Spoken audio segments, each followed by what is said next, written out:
welcome us all in. Yes, good evening. I am Dr. Erica Hernandez-Scott. I am the Interim Executive Director at PESB. I am happy to be here with our partner, College Spark, to talk about the Leader Initiative and to present this webinar so that you can have all the information that you need in order to be an applicant should you want to do so. Thank you. Well, we like to get started to ground ourselves. And Dr. Hernandez-Scott, would you like to ground us in our land acknowledgement? Absolutely. I am coming to you from the ancestral lands of the Squaxin Island people. And we would like to acknowledge that no matter where each of us are physically, we are on the traditional land of Native Americans whose ancestors are the original inhabitants and who still inhabit this land. As we proceed with our work, we want to make sure that our deliberations and recommendations benefit their descendants equitably.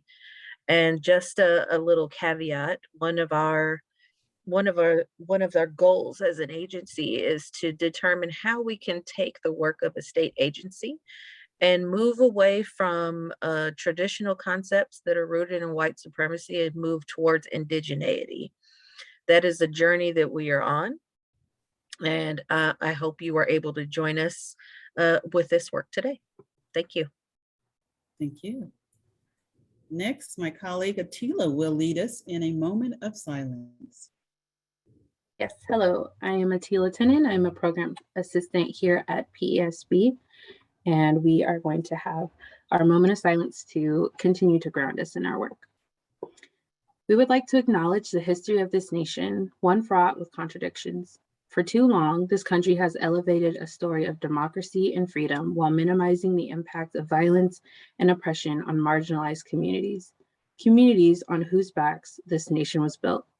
Today, members of our Black and Asian communities and other communities of color continue to experience racism through police brutality, mass incarceration, inequitable education and health services, deportation, and other forms of subjugation. We aim to disrupt the legacy of systemic racism by centering racial equity and justice in our work. This is how we stand with our communities of color. Before we begin, we want to offer a moment of silence to consider these words and how you might join us in this work.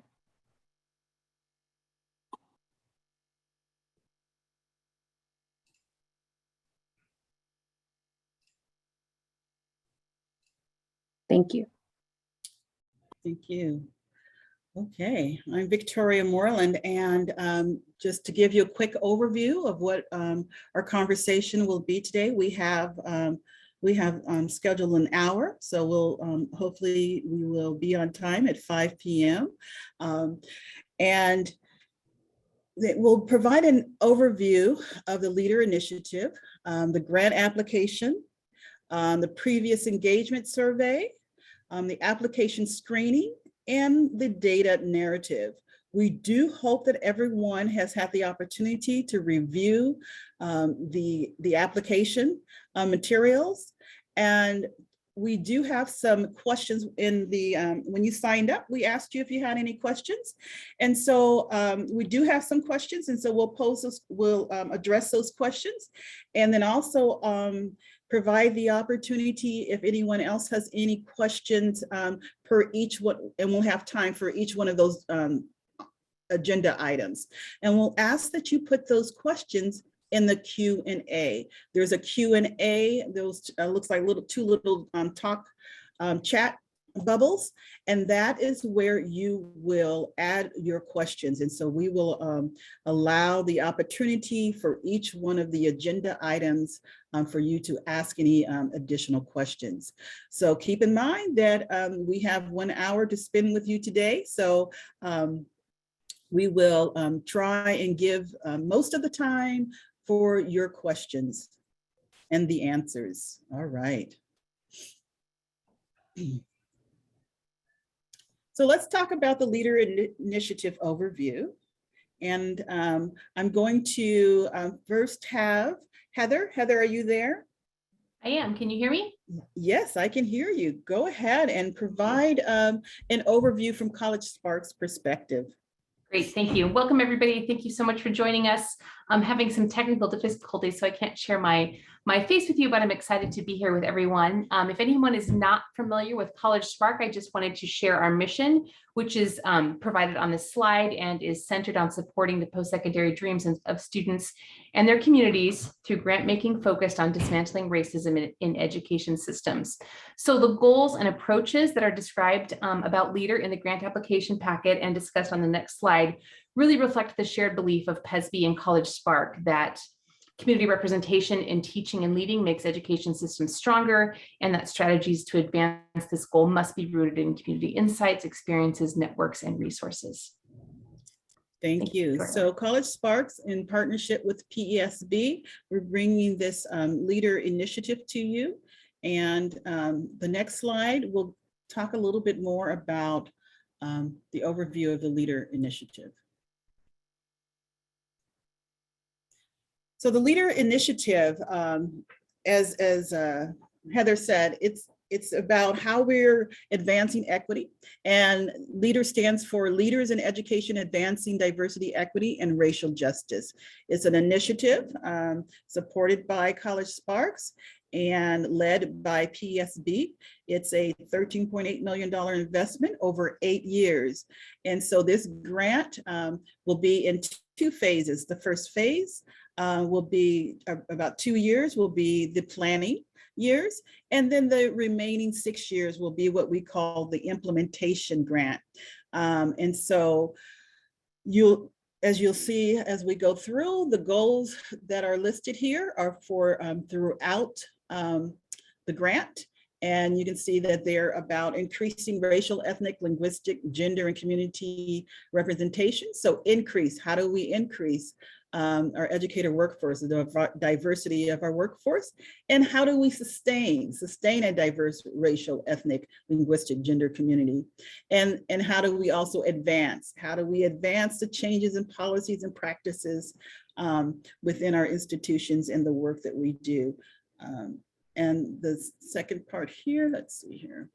And then there are certain approaches. Now, these are the approaches that the grant outlines, but as you know, there's perhaps additional approaches that the grantees will identify as well. But these are the key 5 approaches that we have identified, and on top is champion community-driven change. So the voice is really important of the voice of our community and those who are often marginalized in the process, in the systems. So focus on the systems change and prioritize racial justice, equity, and diversity and inclusion. That is a thread that goes throughout all of this work for this initiative.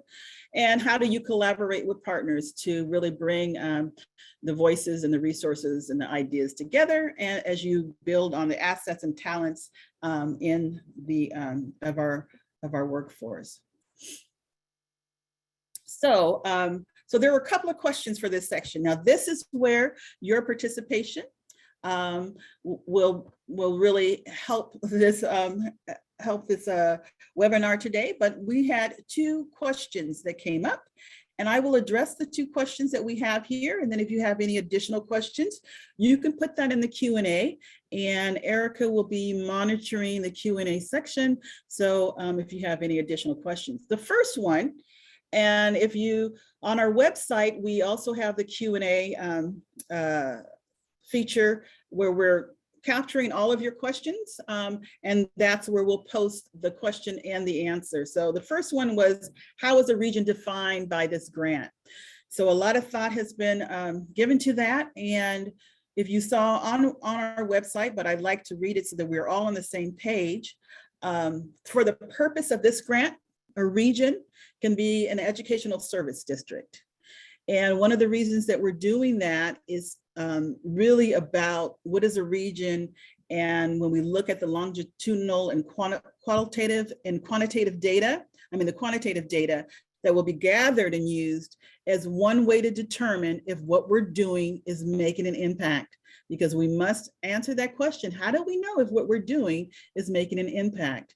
So there could be more than one educational service district or tribal land. As a convener can put forth that application. So it's really important that we track the change that's taking place. And we're using region as one of those ways is defined by tribal lands or an ESD boundary as a geographical area. So, and we also indicated that we must define a geographical area in which the convener has a base office location and community connections. And the team members and partners are primarily from the community, because as you know, that for to make a change within the region, within those communities, it's really important that the students, the families, those who live in those communities are part of what's taking place in the change. So the size of a region should be one that encompasses more than just a handful of school districts. So really partnering with school districts within that region. And then the other question that we had was, what if we already have done similar work and we know the subject matter and the regions we would like to focus the initiative? A response to that question is that this grant is set up to ensure community and partner voices of color are heard, or people of color are heard and meaningfully incorporated into the planning and the implementation. So if you feel you have been doing coalition work similar to the Leader Initiative, and you still would need to go through the application selection process and show how you meet the planning phase requirements before you can move forward to the implementation phase. So it primarily means that you're going to have to go through the same process. It may mean that you're just not in that planning stage process for as long as some others who are doing this work. So We've got some questions. awesome. If there is a collaborative that has multiple districts, would the collaborative be a partner or should they list each district? So say that again. So there is a collaborative. Yeah, so there's a group that is already a part of a larger collaborative, a collaborative of multiple districts. Should say the collaborative is their partner or list each district? They should list each district. Each district becomes one of their partners. So if the collaborative, yes, they need to identify the partners within that collaborative. All right, we've got another one. What's the difference between the planning team and a partner? Right. So a planning team, so in the application, there are certain assets that we ask that you look at for who will be on your planning team. A planning team should be representative of a variety of individuals. It should be representative of different ethnicities, different roles such as superintendents, teachers, community, and they have more of a, and they come together more often. They're bringing the voices from the various partners groups to the planning team. So for example, in your region, you may have an individual who represents superintendents of the various districts. They will be on the planning team, but they also communicate and go and gather the feedback from that role group, from the superintendent's meetings, from the regional information where superintendents gather and bring that information back to the planning team. So your partners can be seen as individuals who could also be people on your planning team, but partners are individuals who want to engage in this work, but they're not necessarily in on the month-to-month kind of planning that the planning team will be doing. Okay, we've got 4 more questions. If there is a region that a very large region, are they considering funding based on the size? So could a region get 3 initiatives since it's a really big region? Well, that is something, one of the questions that we had about region size and that may also play a part is that there may be multiple people who are applying for a region. And so that's one consideration. I think that as we go through the application process and we see what individuals indicate in their budget. So they'll give us a preliminary budget and they're laying out their plan. So there's so that is going to be one thing that kind of leads us into, well, what is the plan? What does the preliminary budget look like? And why are they saying that, you know, they will require X, Y, and Z because it's a large region. So there's a multiple things that can happen. There could be multiple conveners for one region. There could be, and anyone, Heather or Erica, would you, because I know we had this conversation. So is there anything you'd like to add to that response? I think you answered that really well, Victoria. Just reinforcing that yes, some regions might have, because of the population and because of the number of players doing this work, there could be more than one convener, and we would kind of explore where it makes sense for those conveners to collaborate versus working separately. So that answers one of the questions here. Is it possible to have co-conveners? That would be yes. Yes. So what level of commitment do partner stakeholders need to have before naming them in part one of the grant? It's difficult to cold call superintendents without knowing what the scope of their engagement needs to be. They have strong community partnerships on the ground, but it hasn't historically worked with higher level executives, which part one asks us to identify as partners. Okay, right. So, so planning team members and partners.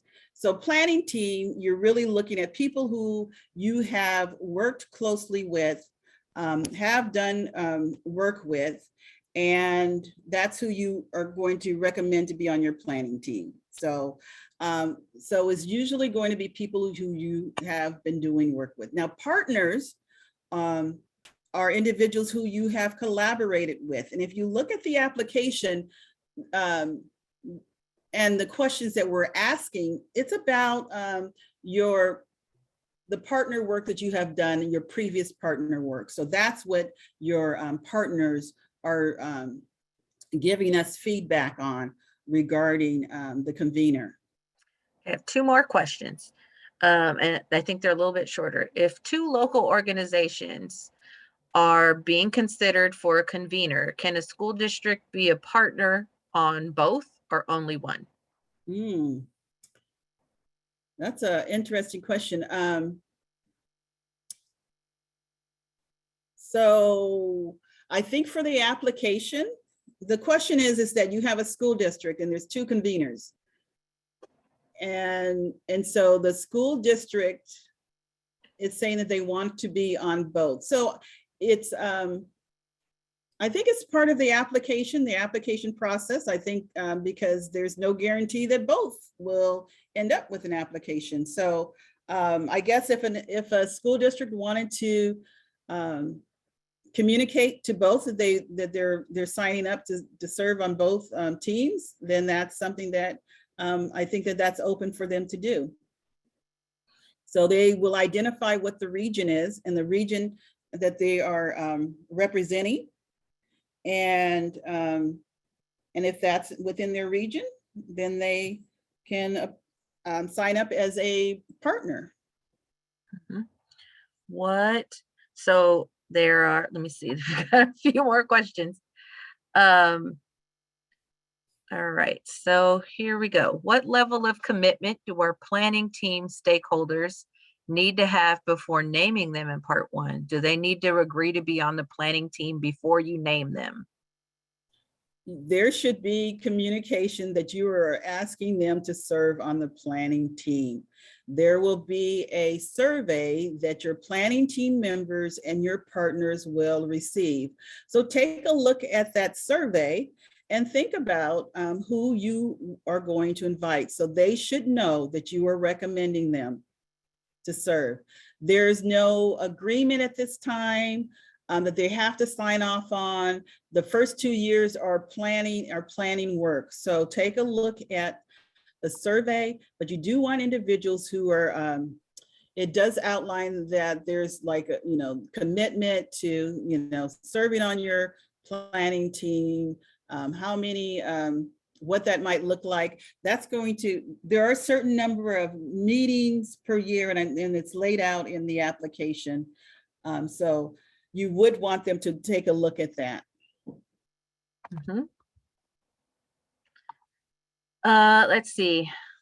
If we've never partnered directly with superintendents, does that disqualify you if you've never done that before?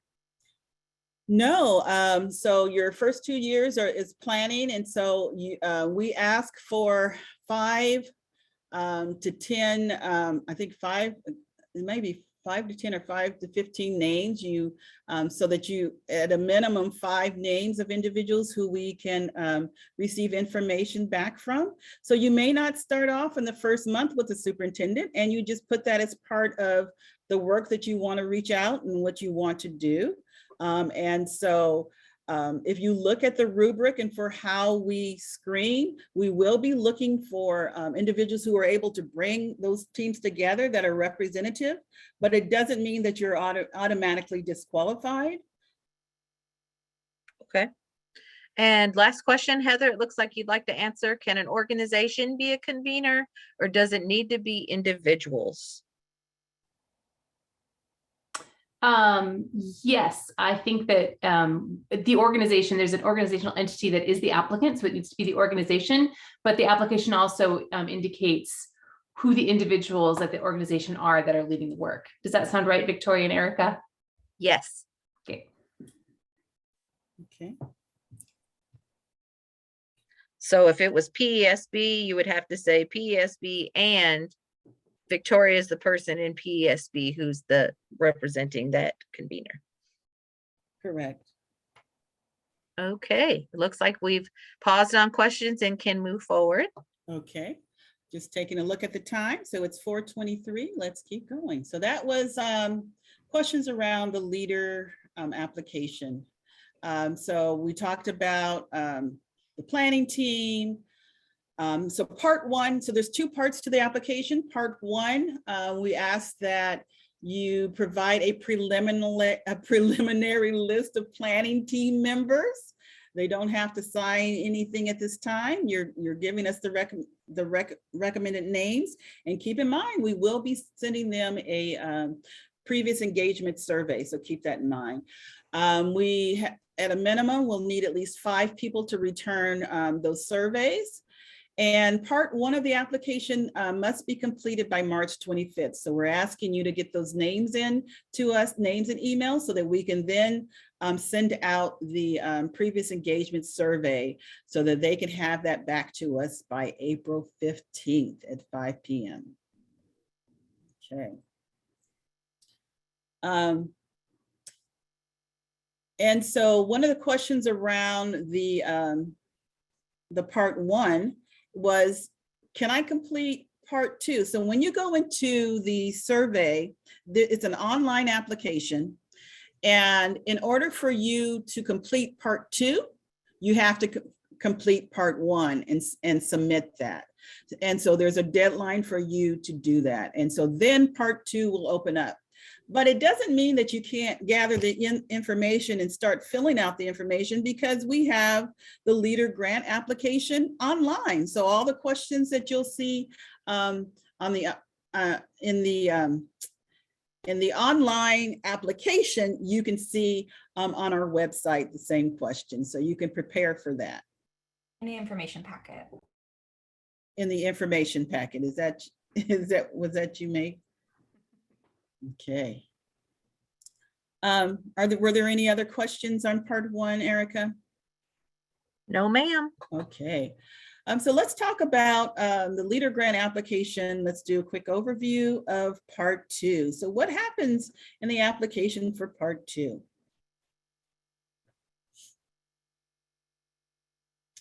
So part 2, this is where there's a series of questions that the convener will fill out.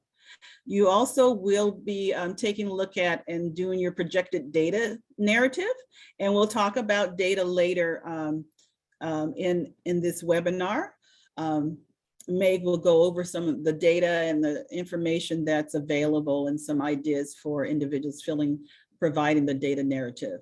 So this is in part 2. You'll also start to establish your community engagement plan, and you'll do a preliminary budget narrative. So the budget is just an overview, a narrative, and you'll have some time to still work out, for the first year, what your budget's going to actually be like. So there is, for the first 2 years, it's $150,000, $75,000 a year.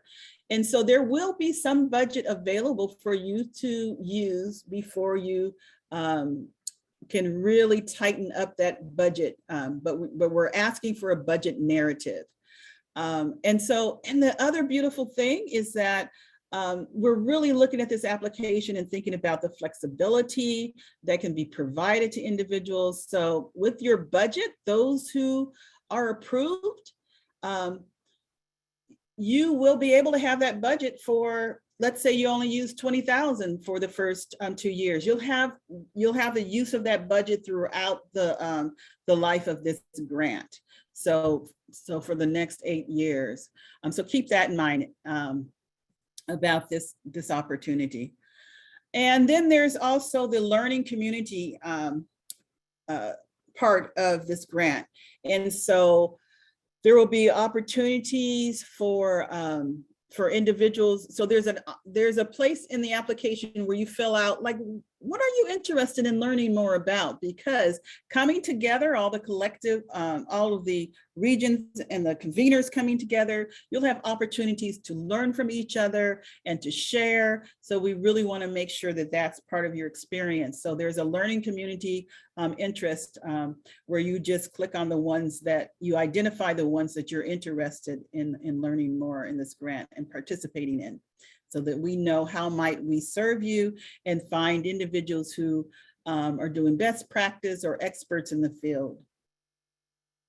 Okay, so one of the questions for this section, do the planning and implementation teams need to be the same individuals? So as you're shifting from the planning team to the implementation team, the question was, do they have to be the same? Here is where there's flexibility once again. So no, this is up to this is up to the collective on what they decide. So no, you may have a team that's for the planning team, and then you make recommendations for who the implementation team would be. So, but we would recommend that the convener remain the same. However, the region and the coalition, they may wish to identify a different convener for the implementation phase. So there will be a process when you submit your plan for implementation. And so we've set it up so that there is a conversation with a panel of individuals and who can provide you feedback. So at that time, there may be some change in what the region looks like. I mean, the implementation team looks like. Are there any other questions for this section? No, ma'am. All right. So let's talk a little bit about the previous, let's see here, it's 4:29. So we still got a little time here. So let's talk about what the previous engagement survey is about. And I talked a little bit about that we would be sending this survey out to individuals. So it's, we want your contacts so that we can send out the survey. We want it from you March 25th, the names and the emails, and then they'll return it by the 15th. And then they'll submit the engagement survey. And so the engagement survey, it's a little different from a letter of support, but it's similar. So what we wanted was some kind of continuity from all of the, for the feedback for those who are supporting as your partners in your community. So this really provides us a way to kind of look at things with the same kind of measurement, what we're looking for. So you'll see that as Appendix C in the application packet. Any questions around the survey? All right. None at this time. Awesome. So a question that we had was, what if your partners do not complete the previous engagement survey? Well, we will not be contacting you saying we didn't receive, we only received 3 responses. What a complete application must have at least 5 responses. And so we will not be contacting you regarding who has or who hasn't completed the survey. So it's really important that you communicate directly with your partners and team members and your team members to ensure they submit the survey on time. Okay, we have 2 questions. Mm-hmm. Regarding part 1, will a convener not be selected if the submitted preliminary pre-planning list does not reflect the communities the grant proposal pledged to serve? So the focus and commitment there is to cultivate community collaboration, but there's a need to scale up that connection. That's a good one. So once again, if we go to the rubric and we take a look at the rubric and how we're scoring, and what is part of your application for the reason for that not being there. So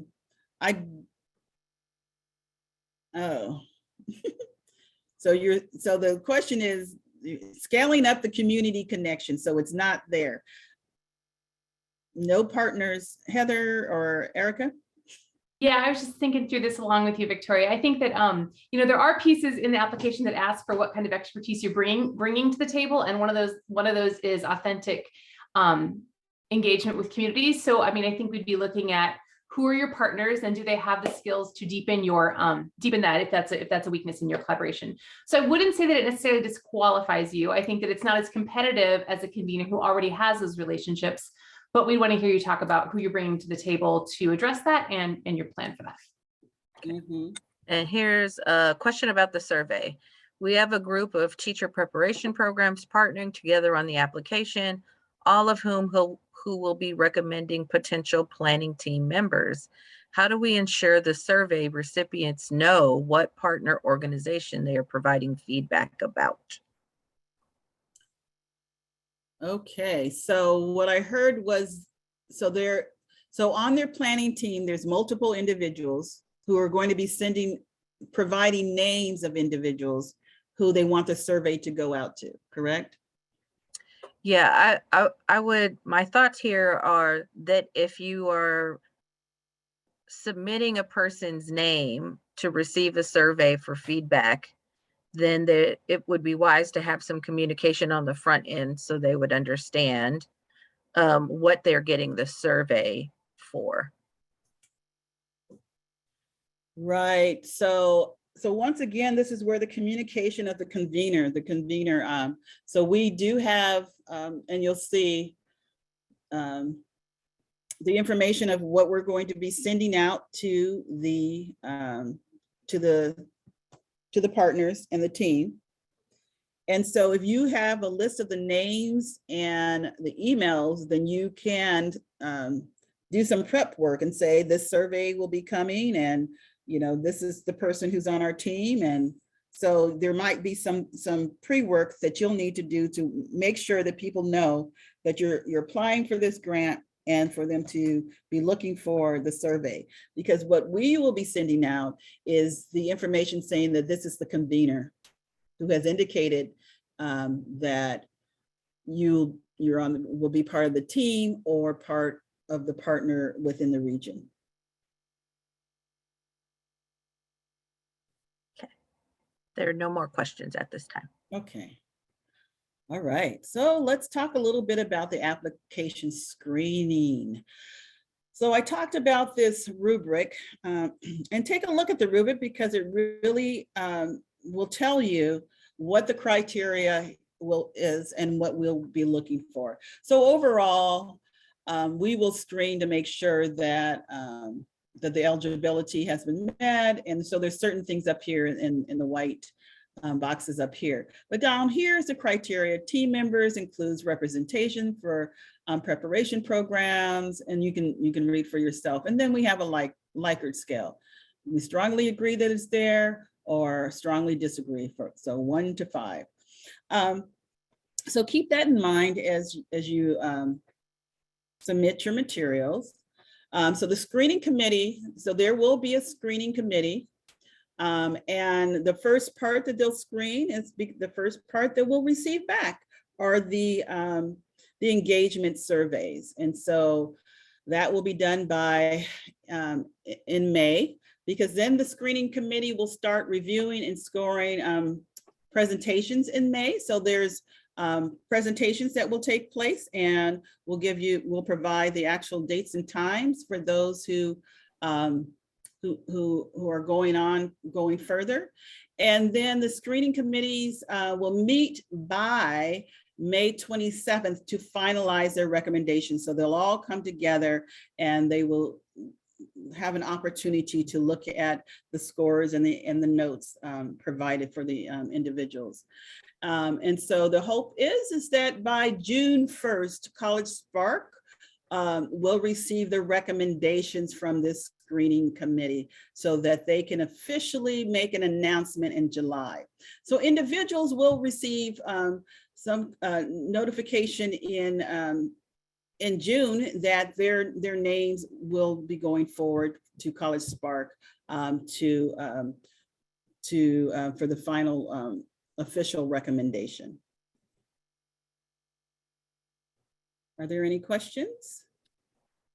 I have 2 questions here, that pre-questions. And I just went over when will we know if we have been approved. So as soon as the screening committee makes that, prepares their recommendations to go forward to College Spark. So that will be early June. So around June, the 1st of June. And then what happens when more than one convener is being considered for a region? And we talked a little bit about that. Heather or Erica, I know that we talked about this. One of you guys want to address that? But let's see here. I recall Heather just said, it's possible depending on size. So I think just generally this is a grant of possibility. Like it's trying to create opportunity for people to reimagine the way things have been done. Mm-hmm. So I would say the most competitive applications are those who have been doing community work, existing community work. Mm-hmm. Like if you're building on a solid foundation, you will likely have a more competitive application. But that doesn't disqualify someone who's new to the game, because we're trying to keep possibilities open to create things that maybe we haven't imagined yet. Right. And we also talked about that there could also be the opportunity for conveners vying for the same region to work together in some way. So that could be something that's posed to the conveners to have a conversation regarding. Okay, we do have a question now. Will the presentations for the application screening require the conveners to present or other planning partner members? Hang on. Will the presentations for the application screening require the conveners to present, or other planning partner members need to be present at this time? So they're thinking about additional information to communicate to the team. So for the presentation, who needs to be there? Like at what point to make sure that as they're building their partnerships and agreeing to be a part of it, they understand if they're asking them to be present for a presentation at another time. Okay, so I believe in the application, we talk about your presentation. Let me see, I'm trying to bring up the rubric. Let me just see something here. And it talks about what we'll be looking at. And so I believe, so really what we wanted was for the teams to have the flexibility to present themselves in a way that they feel would, be the best for them. So let me just take a quick look here, because that's a good question. And I can't remember what we put on the application. Is there anyone who knows? Let me see here. Leader initiative application. Let me just take. It's on page 7 of the application. I actually Page have 7. it Thank right you. Okay. It says, prepare a presentation, 90 minutes, presentation outline to include an overview of, and this is what it lists. You need membership of the regional planning team. And what you're really trying to show there are the assets that are on your team, right? Regional data needs assessment, your approach and experience related to each of the goals, your plan to communicate, collaborate with diverse regional partners. So this is about your presentation. So if that's a requirement that you want to make for your team because you think that's the best way to present yourself, then that's, so we really want to give you the flexibility with the style of the presentation. And then can regions partner to serve as co-conveners across ESDs? Can regions, say that again? Can ESDs partner together? Oh. I guess that would show that could, yes, that could be one way to submit your application. We did say I think if you have yes. the same date, I mean, all the same requirements are there, you would, the application process is designed for you to, you know, make your case. Yes. Okay. All right, it's 4:42 and we now have the data narrative section. And so my colleague Meg is going to lead this section. So just go ahead and let me see here. Let me bring up my other slide so I can see where we're at here. Okay, are you ready, Meg? Yes. Okay. Yeah, so I'm here to cover the data narrative. And this is just a little visual representation of indicators of regional need, which you will discover in the regional data guide. And that all of those application materials are linked on the leader webpage as well as in the application packet. But if you sort of look through that regional data guide, each of the dashboards are going to be saying something about these various regional indicators. So regional shortage areas, comparing race, ethnicity of teachers and students. And so there's various data points, and then you're able to kind of navigate those dashboards and understand a little bit deeper around what are the needs in the region that you'll be serving. We go to the next slide. Meg, would you like me to show them that the guide? Nah, it's okay. It's all, it's Okay. linked on the web page. Okay, all right. Yeah. But yeah, next question. Thank you. Yeah, so as you're navigating that guide, the first question I would invite you to ask yourself is, which indicators help you answer crucial questions about your region? So whether it's solo, one of the dashboards, or a couple of the dashboards combined, they can help you answer questions around what's going on within the population, within the region. So potentially an individual dashboard could answer a pretty straightforward question like, what are some content or educator shortages areas in the region? So there's a specific regional shortage area dashboard. Or if you want to look at a combination of multiple dashboards, they could potentially help you answer a deeper question like, is the number of non-persistent educators in a role greater than the number transitioning into that role, right? So that's a pretty complex question that has a lot of different factors that maybe a couple of different dashboards would help you look into. And then asking yourself the next question of, what do these data tell you are the greatest needs to address in your region? So making note of what those needs are, and then focusing the data narrative that you write for the application around what you discover within the data needs to be addressed.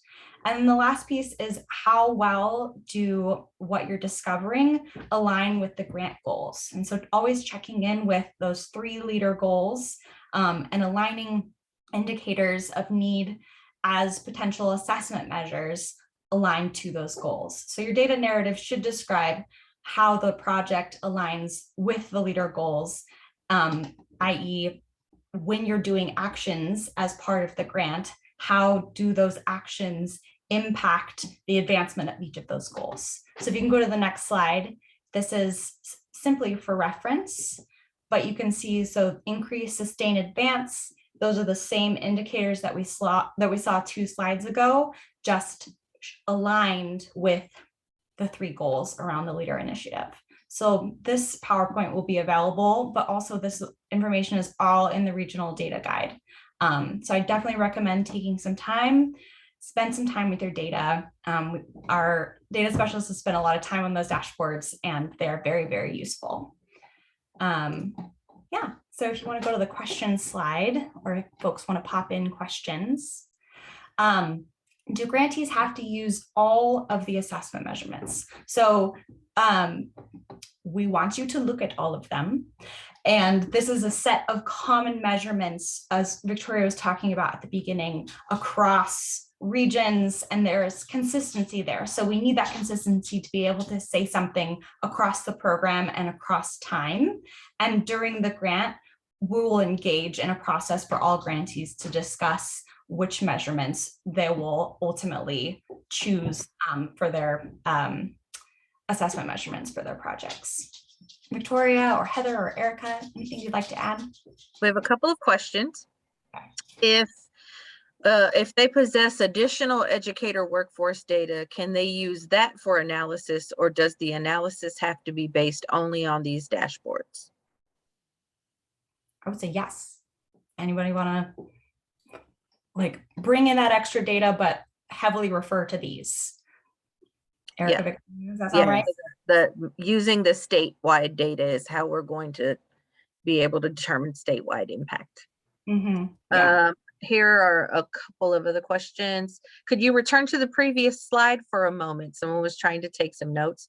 We are going to, we're having the webinar transcribed and getting the transcript and everything. So this will be posted within a few days at the slide deck and the recording.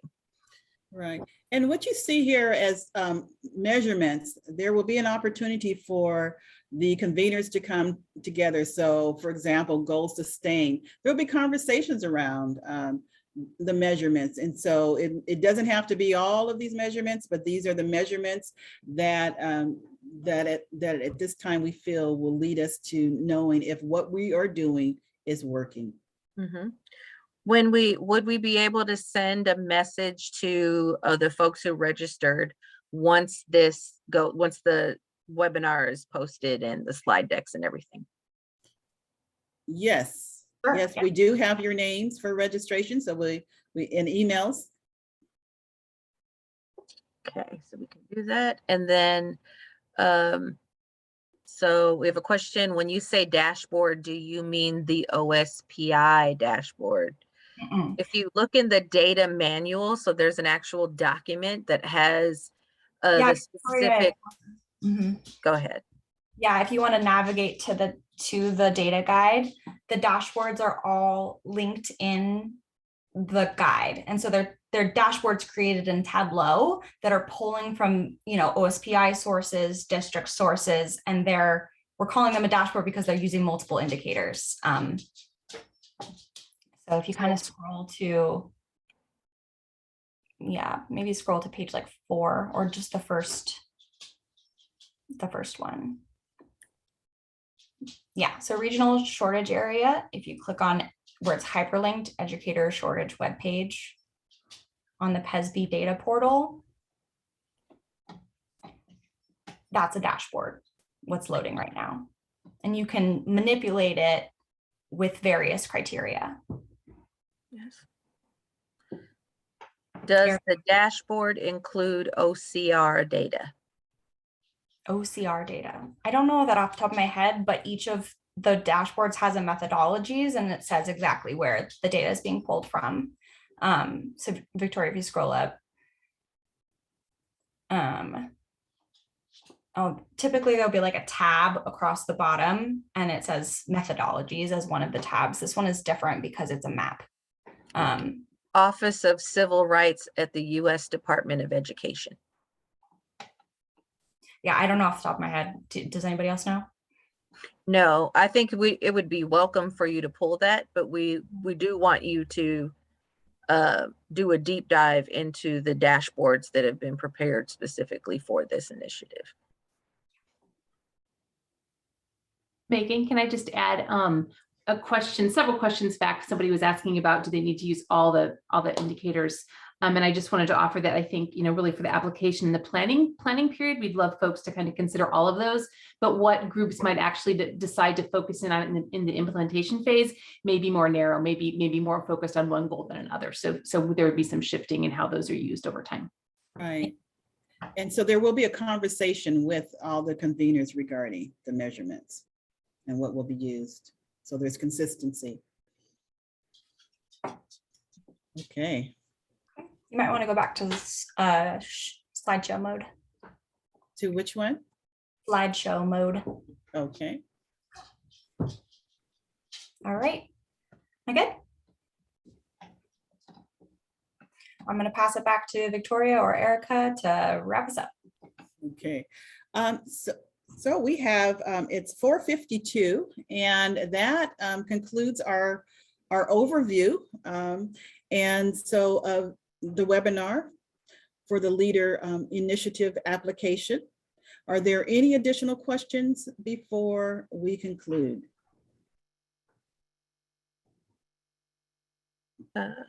Please type your question in the Q&A.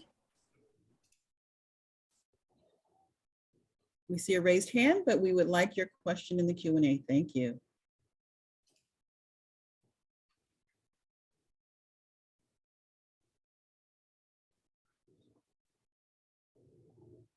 Is there an opportunity for consultation around an idea or a concept? So once we have started the competitive phase of the process, which we are now in effect, we as an agency that would be a no, not at this phase. But I would encourage you to consult your partners on the concept, because it's not about like, we want you and your partners to have the concept that is what is going to drive your work for 8 years. So please talk to your community members and the people who would be involved in the work to vet your concept.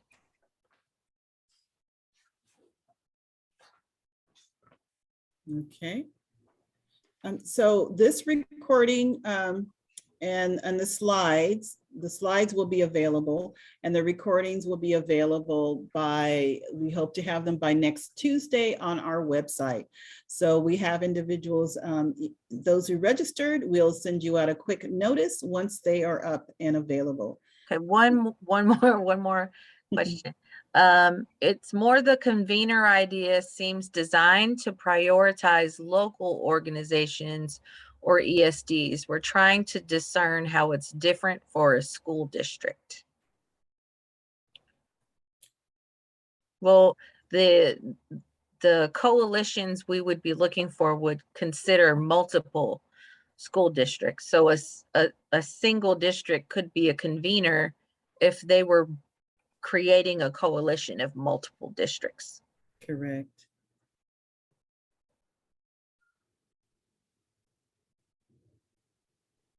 Okay. So one more question I see, Erica. No, it's just a thank you. Oh, okay. I can't see the So thank you. Yes, thank you all. Thank you all for participating, and we look forward to your applications. This is exciting. Thank you all, and thanks to College Sparks and to my colleagues. Thank you.